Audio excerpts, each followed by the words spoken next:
July 13th, 2007. Nannup, Australia. 27-year-old Chantelle McDougall tells her family that she is planning to travel to Brazil with her 6-year-old daughter Leela, Leela's father Simon Kadwell, and their friend Tony Popic. The group never returns, and most of their possessions are left behind. It turns out that Simon Kadwell is the leader of a doomsday cult called the Truth Fellowship, but has been living under a stolen identity for years. It is theorized that the four of them disappeared to prepare for the impending apocalypse, but there has been no trace of Chantelle, Leela, Simon, or Tony for an entire decade. After that, the trail went cold.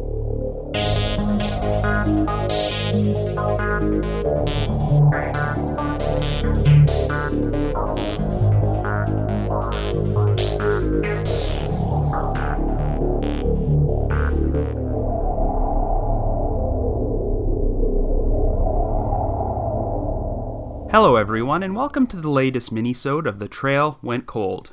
I'm your host Robin Warder, and this week we are venturing back down under to Australia to cover a bizarre missing persons case involving 4 people.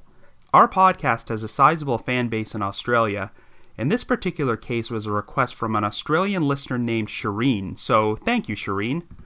I was already a bit familiar with this story because I featured it in an article I wrote for listverse.com titled 10 Dark Mysteries Involving Strange Cults, which was originally published in March of 2015. This is actually the first mystery I've covered on this podcast involving a cult. It involves a woman named Chantelle McDougall, who vanished without explanation alongside her daughter Leela, Leela's father Simon Kadwell, and an acquaintance who was living with them named Tony Popic. However, alarm bells were raised once it was discovered that Simon was a cult leader living under a stolen identity, and it sounds like Chantelle and Tony had fallen completely under his spell. Unlike most missing persons cases featured on this podcast, there is a chance that the victims might still be alive somewhere, but everyone involved just seems to have vanished off the face of the earth. Since we've just passed the 10-year anniversary of these disappearances, I thought this would be an appropriate time to feature their story. I should also provide a brief disclaimer and mention that there seems to be confusion out there about Simon's last name, as half the articles I found refer to him as Kadwell, while the other half call him Kadwill. I watched a segment about this case from the Australian television series Wanted TV, and it sounded to me like they referred to him as Kadwell, so that's what I'm going with here. But feel free to correct me if you know for certain I'm wrong. Anyway, before we get started, just a brief reminder that The Trail Went Cold is a weekly podcast which alternates between our regular full-length episodes and shorter minisodes like this one. We deliver either a new full-length episode or a new minisode every Wednesday. We're currently available for download on several platforms including iTunes, Stitcher, and Google Play Music, so if you like this podcast, be sure to subscribe to it. The Trail Went Cold also has its own PayPal account and a donate button on our website. If there's anyone out there who wants to make a donation, we would greatly appreciate it, and we'll be sure to give you a shout out on a future episode. So with all that out of the way, let us now examine the unsolved disappearances of 4 members of the cult known as the Truth Fellowship.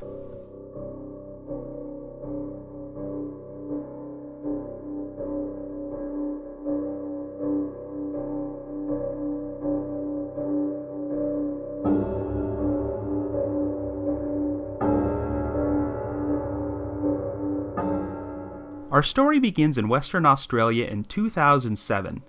Our central figures are 27-year-old Chantelle McDougall and her 6-year-old daughter Leela. Leela's father is 45-year-old Simon Kadwell, who has been in a relationship with Chantelle since she was a teenager, even though they have never officially married. The two of them originally met when Simon was in a relationship with another woman, and Chantelle babysat the couple's son. After Simon and Chantelle have a child of their own named Leela, they eventually move into a rented rural farmhouse outside the small Western Australian town of Nannup. The family is joined by a 40-year-old friend named Tony Popic, who takes up residence in a caravan outside their house. While living there, the couple has elected to homeschool their daughter. Chantelle took jobs at a local fish and chip shop and a hotel, while Tony worked at a hardware store. Simon, on the other hand, did not work at all. He gave off the impression of being very controlling of his wife, and often came into town to watch her while she worked. Chantelle's parents always found Simon creepy, and he was known for displaying very bizarre and erratic behavior.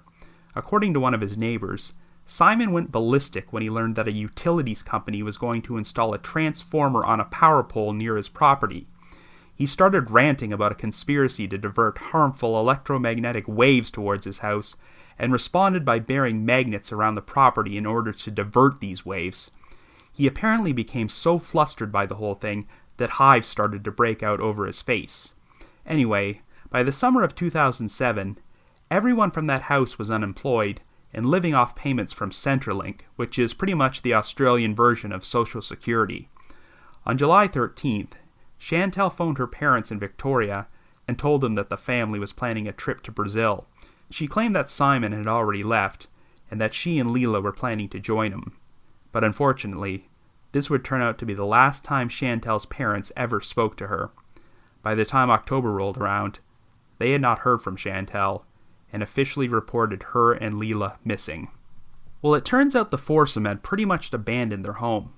The landlords arrived one day to find a note on the door in Chantelle's handwriting in which she stated the family was moving to Brazil because the electromagnetic waves in the area were driving Simon crazy. The note also said the landlords could keep any furniture or personal belongings which were still inside the house, but strangely, everyone's wallets and credit cards were left behind, and there were still dirty dishes on the kitchen table. Unfortunately, since 3 months had passed, the owner of the property had already cleaned up and re-rented the house, so it was impossible to perform a forensic examination of the scene. The last confirmed sighting of Chantelle took place on July 13th, the same day she phoned her parents. She was last seen selling her vehicle at a car yard in the city of Busselton, which is a 40-minute drive north of Nannup. She received a check of $4,000 for the transaction before leaving an awaiting vehicle. However, even though this $4,000 check was deposited in Chantelle's bank account, none of the money in her account has been touched to this day. After not hearing from him for months, Tony Popic's family officially reported him missing in November. Apparently, Tony's father had sent his son $25,000 for what he claimed was an undisclosed legal matter, but no one knows what became of the money. All anyone knew was that Chantelle, Leela, Simon, and Tony had vanished without a trace.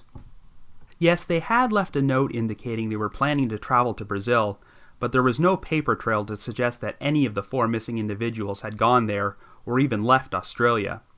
It turned out that on July 17th, only 4 days after they were last seen, a Brazilian passenger flight en route from Porto Alegre to Sao Paulo crashed, killing all 187 people on board. Many of the bodies were burned so badly that they could not be positively identified, so there was genuine concern that the 4 of them might have been on the flight. Even though their names weren't on the passenger list, there was good reason to suspect they might be traveling under false names. You see, after delving into Simon Kadwell's background, investigators learned that that wasn't even his true identity. He was originally born in England under a totally different name, and unfortunately, there are conflicting sources out there about what exactly his real name is.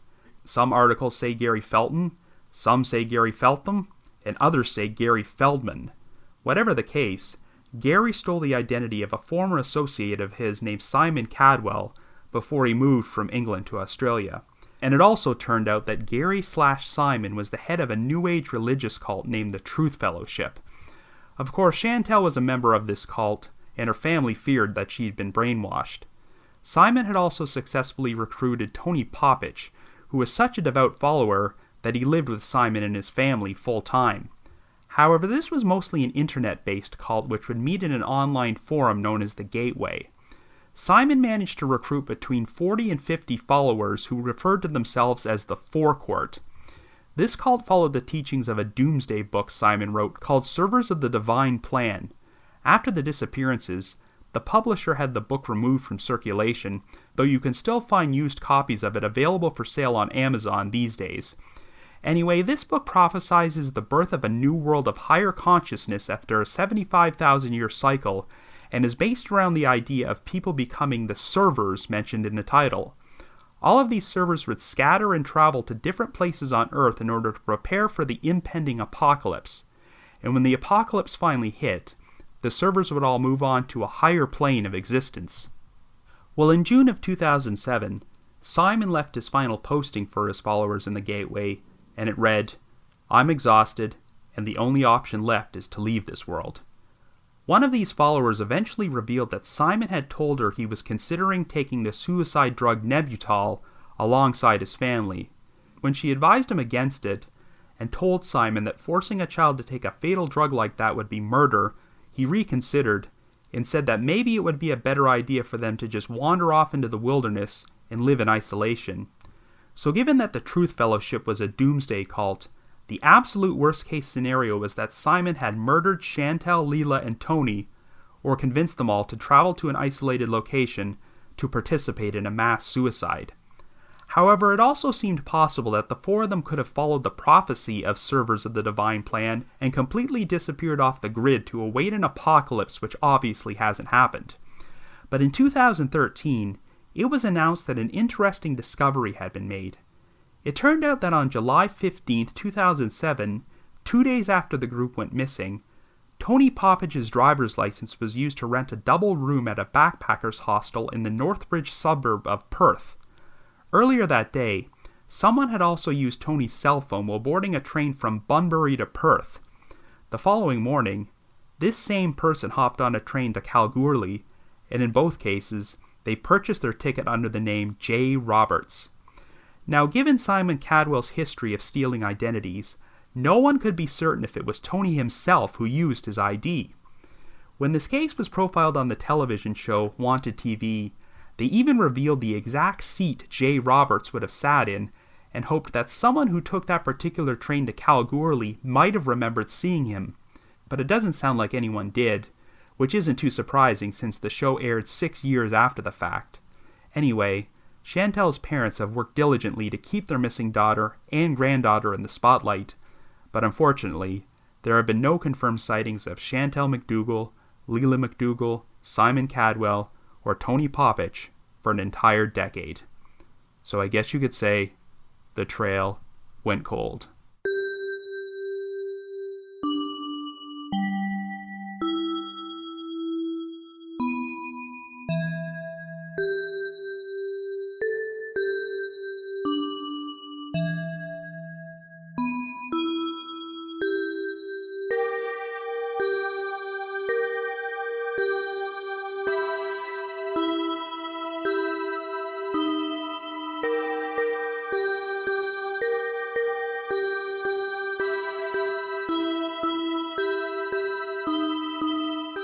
Well, I think we can all agree that the entire concept of cults is terrifying to most people, and when someone associated with a cult goes missing, the worst thoughts can pop into your head.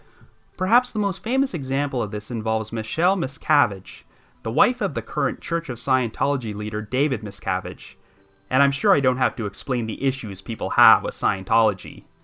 Michelle Miscavige just seemed to disappear from the public eye for several years without explanation, and it got to the point where an official missing persons report was filed for her. The police looked into it, and apparently did confirm that Michelle is still alive, but since she continues to keep out of the spotlight, there is still a lot of concern about her well-being. Of course, Simon Kadwell's cult, the Truth of Fellowship, is hardly as powerful as Scientology. It was just a small group that he ran on the internet, and it sounds like only a handful of people took him seriously, but there are still 3 people who are missing because of this guy. And that's not all. In the days following Simon's disappearance, a Canadian follower from the Truth Fellowship committed suicide. Within the next year, an American couple from this group followed suit and did the same thing by taking Nembutal. Now, we cannot be 100% certain that any of these people took their life specifically because of Simon's teachings, but this cult only had between 40 and 50 members. We have 3 suicides combined with 4 unsolved disappearances, and that's still a pretty unsettling number. Now obviously, the idea of Simon, Chantelle, Leela, and Tony being murdered or committing a mass suicide is horrifying, but it's almost just as creepy to think of them still being alive somewhere. Imagine the 4 of them living in some remote corner of the Australian outback, cut off from civilization, and preparing for an impending apocalypse which will never happen. It's especially tragic when you consider that Leela was only 6 years old when she vanished. I've seen home video footage of Leela on the Wanted TV segment, and she seems like such a vibrant child. The idea of Leela living her entire childhood in complete isolation awaiting doomsday is just heartbreaking to me. Now, it's up for debate whether the Truth Fellowship was just a big scam and if Simon Kadwell was nothing more than a con man, but he often gave off the impression that he genuinely believed the doomsday scenarios he was preaching. His rants about electromagnetic waves on his property got him so wound up that hives appeared on his face, yet Simon's neighbor claimed he seemed unusually calm and relaxed right before he disappeared. It sounds like Simon's trip to Brazil might have been nothing more than a cover story, but the big question is, did Chantelle genuinely believe they were traveling to Brazil, or was she deliberately misleading her family as well? Well, I previously mentioned that investigators looked into the possibility that the 4 missing individuals might have been passengers on the fatal flight which crashed near Porto Alegre on July 17th, but they eventually concluded that it was very unlikely that the group could have made the trip from Australia to Brazil and been on that particular flight in the 4 days since Chantelle was last seen. Since there seems to be no paper trail whatsoever for them, it seems very unlikely that Simon, Chantelle, Leela, and Tony could have left Australia together. I know that Simon was living under a stolen identity and could have conceivably left the country under another assumed name, but I'm not sure he would have been able to arrange fake identities for 3 other people, especially when one of them was only 6 years old.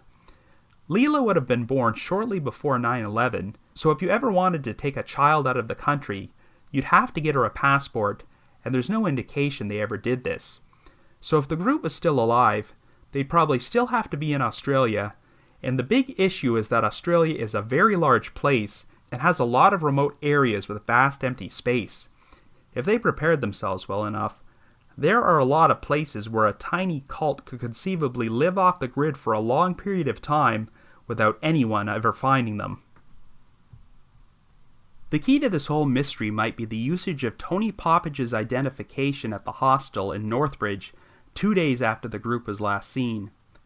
If that wasn't actually Tony, and Simon or someone else stole his identity, then there is good reason to fear the worst. The thing with Tony is that it sounds like he had been completely brainwashed by Simon and the Truth Fellowship. He barely made contact with his own family anymore, and was so devoted to Simon that he was willing to follow him to a tiny Australian town in order to live in a caravan behind his house, even though the guy had a family of his own. This does not sound like someone who would be willing to just break away from a cult and go off on his own, and even if he did, why has he made no contact with anyone for an entire decade? There's also the matter of the $25,000 Tony's father apparently sent him before he went missing. I know it's been mentioned that none of the money in Chantelle's bank account has ever been touched, but has this $25,000 ever been accounted for? Could this mean that Simon murdered Tony in order to steal his identity and his money? Well, let's look at the geography of this series of events. Whoever used Tony's ID originally took a train from Bunbury, which is nearly 100 kilometers north of Nannup. Perth is nearly 170 kilometers north of Bunbury, but Kalgoorlie is nearly 600 kilometers east of Perth. So whoever got on that train was putting a considerable distance between themselves and Nannup. Now, the last confirmed sighting of Chantelle took place 2 days earlier at the car yard in Busselton, which is 60 kilometers northwest of Nannup and about a 40-minute drive away from Bunbury. During her last phone call with her parents, Chantelle claimed that Simon had already gone ahead on their so-called trip to Brazil. It doesn't sound like anyone can confirm the exact time that Simon or Tony were last seen, but if Chantelle was telling the truth, she and Leela would have been traveling separately from Simon. According to eyewitness accounts, after selling her car in Busselton, Chantelle was seen climbing into a waiting vehicle. We have no idea who was driving it, but for all we know, it could have been Simon picking her up. While it doesn't sound like Chantelle or Leela were seen at the hostel in Northbridge, it's worth noting that whoever used Tony's ID asked for a double room, so they could have stayed there, and no one remembers seeing them. Of course, it's really concerning to think that Simon could have murdered Chantelle, Leela, and Tony, and then gone off on his own. When you consider that Tony's ID was used, and that $25,000 is unaccounted for, that's a distinct possibility. However, let's not forget that after Chantelle sold her vehicle for $4,000, she deposited the money into her account, and it's still there to this day. if this whole thing was just a murder-for-profit scheme, then I think Simon would have gotten his hands on that money. By all accounts, he had brainwashed Chantelle so much that if he asked her to empty her bank account and give him all her money, she would have done that. The fact that this money hasn't been touched makes me believe this group is either living off the grid somewhere, or they have all committed a mass suicide. But then again, if they had no use for money anymore, why bother selling the car and depositing money in the account to begin with? Is it possible that Chantelle did not yet know what Simon had planned for her? Like I said earlier, Simon always gave off the impression that he legitimately believed a lot of the apocalyptic stuff he spouted. If he wanted his family to live in complete isolation to prepare for the end of the world, there are a lot of vast remote areas in Australia where they could disappear to. But on the other hand, if they committed suicide in a remote area, this would also explain why their bodies have never been found. I really have a sick feeling that something like that might have happened, but I can always hope the four of them might still be living somewhere today. Unfortunately, the passage of time makes the second scenario less and less likely. All that being said, if Simon, Chantelle, and Tony want to live off the grid and await the apocalypse, then that's their right. They can do this for the rest of their lives if they so choose, just as long as they let their families know they're all right. But what's not acceptable is that they chose this lifestyle for a small child before she was old enough to make this decision for herself. If she's alive, Leela would now be 16 years old, and she's completely missing out on the world because of some doomsday cult leader. This is why these people need to resurface and not force Leela to live this way against her will. So if you have any information about the current whereabouts of Chantelle McDougall, Leela McDougall, Tony Popic, or Simon Kadwell, please contact the appropriate authorities. But if you just have your own theory, feel free to leave me a comment or send me an email at robin.warder@icloud.com. That's robin.warder@icloud.com. Before we bring things to a close, I would like to take a moment to play a promo for a podcast which I was interviewed on last month. Podcasts We Listen To. What got you started podcasting? Would you say that your show is safe for work? How would you describe your show to somebody who hasn't heard it yet? If you were trapped on a desert island with one person, one bottle of booze, and one book or movie, how would you fill those slots? Hi, my name's Jeremy, and I'm the host of the Podcast We Listen To podcast. If you'd like to hear those questions and many others answered by some of your favorite podcast hosts, come subscribe and give my show a shot. Whether it's history, comedy, spooky ghost stories, audio dramas, or true crime podcasts that you're interested in, find out more about your favorite hosts. Or find a new favorite show. Either way, come join me as I interview the hosts of the podcasts we listen to. Just wanted to give another shout out to my supporters at the Unsolved Mysteries message board at the Sitcoms Online forum and the Unresolved Mysteries subreddit. We also have a new donor this week named Sarah, so thank you very much, Sarah. I need to provide a big thank you to McGill Foote, who edits and assembles this podcast together, and Vince Nitro, who composes our eerie music score. If you haven't already, you can like us on Facebook, follow us on Twitter, or leave us a rating or a review on iTunes, Stitcher, or Google Play Music. And we also have a donate button on our website, so if you're feeling generous and want to express your appreciation for all the hard work we put in this podcast, we'd be extremely grateful. So have yourself a good week, and join me next Wednesday for a brand new episode of The Trail Went Cold.